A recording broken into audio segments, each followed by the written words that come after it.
All right, so now that we have logged into JuiceMind and gotten ourselves into the classroom, we're going to take a look at how the instructional videos are going to work and what I'm looking for so that you can move on to the next lesson. So this is what we would call an instructional video.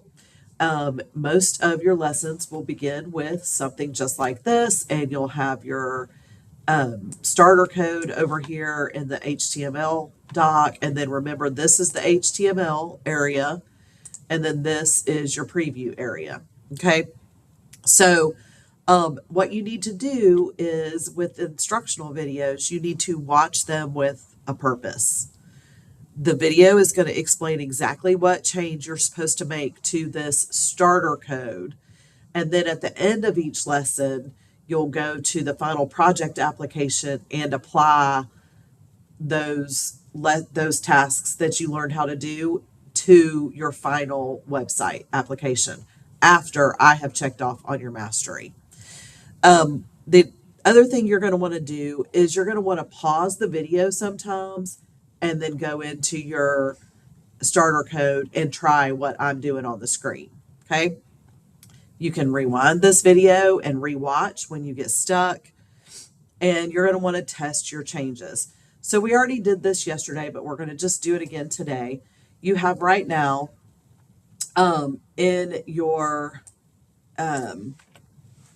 starter code, we're going to go ahead and delete the CSS stuff because we're not there yet. So we're going to just delete that because you don't need it yet. All right. In your starter code, you have the doc type, which is HTML, and those tags open up your HTML document. And we'll get into that next week. All right. But what I want you to do today is go in and edit your page title to my first web site. And then you're going to edit this hello world to say just your name. Okay. And then I want you to run that code and see how that changes your website. You can also go into a full screen view. And you can look at it as if you were actually on the internet. Okay.